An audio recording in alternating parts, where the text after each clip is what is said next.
détendez-vous, relaxez-vous. Il va commencer à dormir avec le 1, le 2 et le 3. Dormez.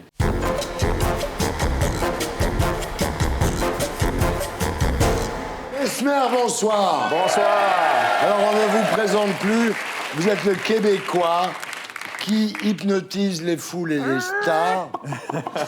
Votre spectacle intemporel, actuellement au Grand Rex, est un carton. Il faut dire qu'en moins de 4 minutes, les gens vous obéissent au doigt et à l'œil. Aie confiance, oui, crois en moi. Alors, Mesmer, vous êtes né le 2 août 1971, Québec, père et mère ouvrier journalier dans une usine textile. Et c'est grâce à votre grand-père que vous découvrez l'art de l'hypnose. Il était jockey, son grand-père. Ouais, Et jockey. votre grand-père essayait d'hypnotiser les chevaux de course pour améliorer les performances. Oui, l'histoire ne dit pas si ça fonctionnait. Ben, je l'ai vu, moi, hypnotiser des poulets à l'époque. Alors, Arrête, Laurent. Mais en revanche, c'est vrai ça m'avait qu'avec fasciné. Hein? Ouais. avec les poules, c'est beaucoup plus facile. Il arrivait à les faire pondre presque sur commande. Mais comment on hypnotise une poule? Ah, il y a plusieurs techniques. Parce qu'on peut pas lui faire le coup du doigt. On la met sur le dos? Non, mais la tête Un coup sous derrière la l'aile, tête. par exemple, Ouais. la tête sous l'aile, on la balance un peu et elle s'endort de cette façon. Tu sais pourquoi les coqs ne pondent pas d'œufs? Parce que c'est des coqs. Non, ils vont pas se casser le cul pour 50 centimes d'euros. Alors, Mesmer, vous venez d'avoir 7 ans quand votre grand-père vous offre un vieux livre Ouais. où sont compilés tous les secrets de l'hypnothérapie du 19e siècle. Exactement, oui. J'ai eu ce livre-là. Pour moi, c'est devenu un grimoire. C'est mon livre de chevet. Et tous les soirs, j'en lisais quelques pages. En cachette? En cachette, oui, parce que ma mère voulait pas que je lis ce livre-là. Elle pensait que c'était pour faire en sorte que je sois peut-être avec des problèmes mentaux par la suite, mais... Et avec ce livre, vous tentez votre première expérience sur votre chien. Alors vous dites, c'est pas très compliqué finalement. Il suffisait de trouver les points de pression sur le cou. Ouais, c'est les zones hypnogènes. On appelle ça une zone hypnogène. Alors, il fallait trouver le bon endroit chez mon chien. Et je l'ai trouvé assez facilement et je l'ai endormi comme ça. Et du coup, j'ai eu quand même assez peur parce que je pensais que je l'avais tué. Je pensais il bougeait plus. Alors, j'ai essayé, je lui donnais des petits coups comme ça pour le réveiller, mais non, il restait inerte. Ce qui est extraordinaire, c'est qu'au moment où vous êtes au Québec en train d'hypnotiser votre chien, à Paris, Laurent Baffy découvre l'hypnose sur un plateau dans l'émission 1 sur 5, Oh, c'est vieux, ça. présentée par Patrice Laffont. On regarde à quoi ça ressemble. Tu t'endors tellement que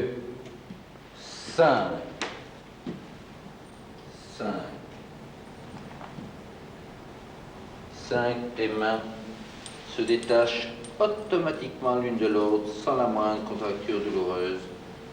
Repose lourdement de chaque côté de ton corps et aussitôt tu t'endors. Aie confiance, oui, crois en moi.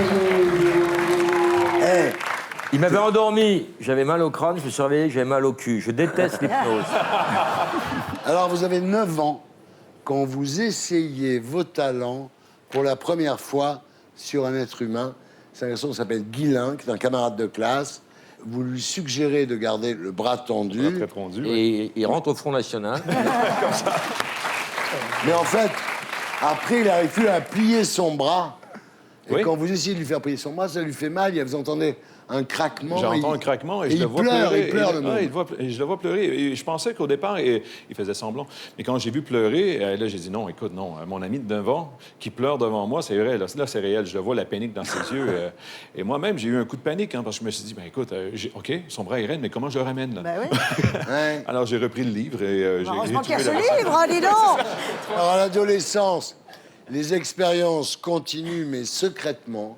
Parce que c'est vrai qu'à l'époque, quand même, l'hypnose avait encore, je m'en souviens, moi, une mauvaise image. Hein. C'était assimilé au satanisme des années 60. Oui, exactement. J'ai gardé ça pour moi, un jardin secret. Je continuais de pratiquer seul dans ma chambre, à faire des suggestions, à visualiser, à augmenter cette puissance.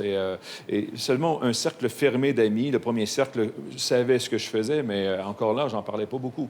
Et à 16 ans, vous rêvez de devenir DJ Et là...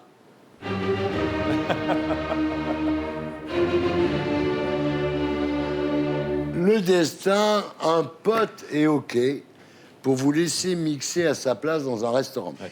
Et quand vous arrivez, le mec coupe le son, il prend le micro et il annonce que vous allez faire une performance d'hypnose. Ce n'est pas du tout ce que vous attendiez, vous êtes pris de panique. Ouais. Et puis vous vous jetez à l'eau. Et là, vous arrivez à envoûter quelques clients pour leur faire danser la lambada. Oui, exactement. J'étais tellement timide à l'époque que je n'ai même pas osé dire non. Alors, je fais, oui, bonsoir, bonsoir, je suis l'artiste invité. Et là, j'ai eu un coup de panique incroyable. Mais au final, j'entends la voix de mon père qui dit, vas-y, fonce. Et ça a commencé comme ça. C'est incroyable, parce que là, vous découvrez ce jour-là ce que vous voulez faire dans la vie, en fait. Exactement. Finalement. Oui, puis on a eu du plaisir ce soir-là. J'ai vu une vingtaine de personnes dans un état hypnotique et ça m'a bluffé moi-même. C'est la lambada. Alors, au début des années 90, vous ouvrez un cabinet d'hypnothérapie à Montréal. Vous traitez les addictions, les phobies, le mal de dos persistant. Mais en fait, à l'époque, l'hypnose est encore considérée comme un boulot de charlatan. Oui, absolument. Hein. Absolument. Vous montez votre premier numéro, mais vous faites la tournée des bars, des cabarets. Enfin, c'est pas évident. Ah, c'est pas évident parce que, imaginez, tout le monde danse dans la discothèque et à minuit, on ferme la musique et on me dit maintenant on a un spectacle de C'est Mesmer. difficile. Hein. Oh, En plus, les gens sont bourrés. Oui, les gens sont bourrés, mais quand j'endors une personne, là, il y a un silence qui se crée dans la salle. Ouais. Ils font, oh merde, il s'est passé quelque chose. Là. Alors, vous faites la tournée des bars, des cabarets. Peu à peu, vous faites remarquer.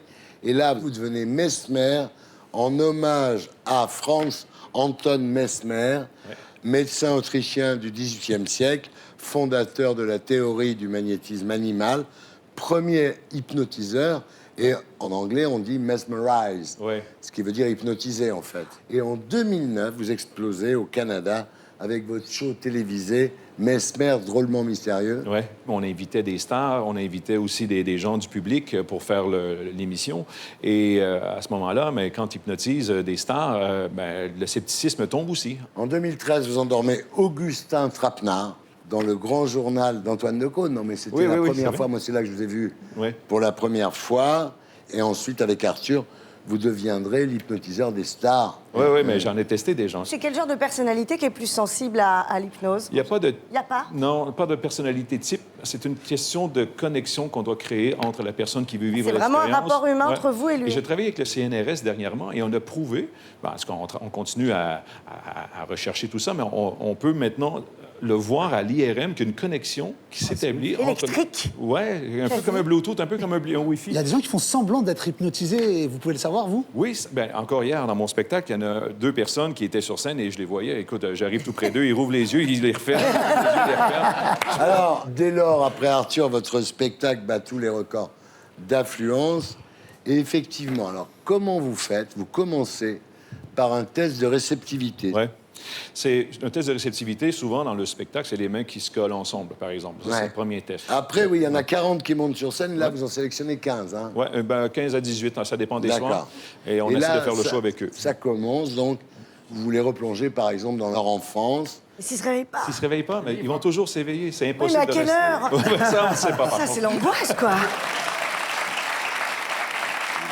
Il y a des gens que vous replongez dans Cro-Magnon, Un homme de Cro-Magnon, à l'âge de qui pierre. vont ouais. chercher des poux dans la tête de leurs voisins. Quoi. Ouais, dans la Comme à salle, l'époque où ouais. on était des singes encore. Ouais. Alors, sérieusement, Ouais. le truc le plus dingue que vous ayez fait, par exemple. La fille Ouais. qui croyait qu'elle travaillait avec son mari, là, Pénélope, là. Elle s'est jamais réveillée, d'ailleurs. Jamais réveillée. Le plus dingue, écoutez. Moi, j'aime les trucs à performance, comme dans la dernière émission qu'on a fait avec Baptiste Jabiconi, quand je l'ai plongé dans une baignoire avec des glaçons. L'eau était glacée là, à 2 degrés Celsius ou 1 degré Celsius. Alors moi, ça me bluffe à chaque fois quand je vois qu'il peut entrer dans une baignoire d'eau glacée et qu'il n'y a aucun choc thermique. Et il rentre là-dedans comme si c'était un bassin d'eau chaude, une baignoire d'eau chaude, et il peut même prendre un petit pina colada.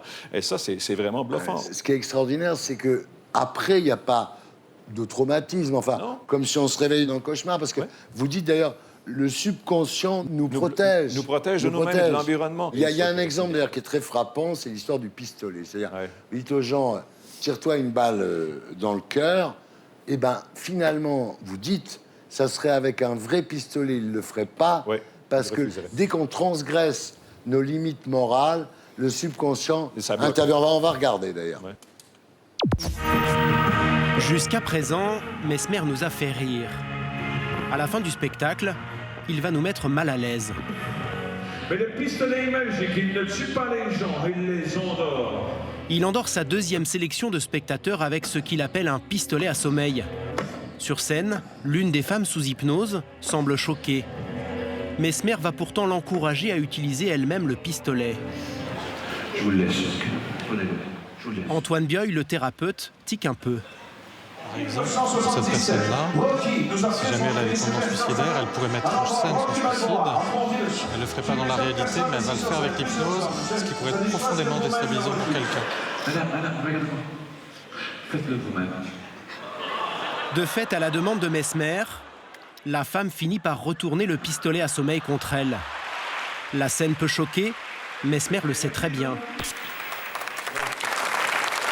J'aime faire ce genre de numéro où on va à la limite du politiquement correct. Bien et sûr. ce numéro crée un certain malaise à chaque fois que je le fais. Mais ça me permet de l'expliquer, ça. Ça me permet par la suite de dire, écoutez, si j'avais mis un vrai pistolet, elle aurait bloqué la suggestion, elle aurait complètement Bien sûr. refusé tout ça. Alors, le 4 janvier 2017, vous avez pulvérisé le record du monde en hypnotisant 854 personnes Hollande a fait mieux. en moins, En 4 minutes? en moins de 4 minutes. Et jusqu'à aujourd'hui, vous avez hypnotisé 125 000 personnes. Oui. Vous êtes au Grand Rex jusqu'à quand, Mesmer? On est là du 18 mai au 22 mai, sinon Ouais. tourné partout à travers la France. En plus, les gens oublient qu'ils ont payé, donc ils reviennent. Ils reviennent dans le groupe, hein. C'est toujours les mêmes, ça se trouve. Non, pas. Alors, Mesmer, faites-nous un truc sur Thierry. ah ouais. On peut l'essayer avec les gens ici, ouais? Ah putain. Alors, je me déplace. OK. On va aller ici. J'ai déjà peur, moi, c'est pas compliqué. Ah, on va crever, Guillermo. Oh, Guigui, on va Vous voulez crever. l'essayer aussi dans le public? C'est fini, Oui, OK. Alors, tout le monde, on décroise les jambes, on place les deux pieds au sol. bien sûr. Alors, on essaie. On place les deux mains comme ça, ici. OK? Les deux paumes de main jointes ensemble. OK? On déplie les index. On pointe les index en direction du plafond. On ouvre les doigts et on fait un espace de 1 cm entre les deux doigts. Fixez l'espace, fixez le vide entre les doigts. Imaginez maintenant que je transperce les doigts avec une vis. Et je prends la vis et je serre la vis. Maintenant, et regardez vos doigts qui se rapprochent, se collent et se rapprochent de plus en plus, de mieux en mieux. Les doigts se rapprochent et se collent encore de plus en plus fort, de plus en plus collés, de plus en plus soudés. Les doigts resteront coincés à mon signal au compte de 3. Regardez vos doigts et avec le 1, les doigts collent. Avec le 2, de plus en plus collés. Comme des aimants, vos doigts demeurent coincés avec le 3. Impossible de les bouger, impossible de les séparer. Même si vous tentez de le faire, les doigts ne bougent plus, collés et soudés ensemble. N'est-ce pas? Impossible de les bouger. Les paupières se ferment. Les yeux fermés. Ouvrez votre esprit. Concentrez-vous sur ma voix. Détendez-vous, relaxez-vous et vous commencez à dormir avec le 1, le 2 et le 3. Dormez profondément. Vous vous sentez merveilleusement bien dans un monde de rêve et d'imaginaire et continuez de dormir. Tout va bien. Concentrez-vous sur ma voix. Vous continuez de dormir, peu importe ce qui se passe, et tant que je ne vous dirai pas le contraire, dans un monde de rêve et d'imaginaire. Alors maintenant, on va le laisser dormir. L'émission est terminée, c'est ça? Non, mais attends, Thierry, tu dors? Il faut lui faire faire Dans un monde de rêve et d'imaginaire, tout va très bien. Non, mais il dort ou pas? Et maintenant, Thierry, à mon signal, toujours dans un état d'hypnose, allez ouvrir les yeux. Regardez tous les invités. 1, 2, 3. On ouvre les yeux. Chaud. On se lève. On essaie de dire un mot. Assez. Quoi? OK, il parle. Ça va? Oui, c'est incroyable.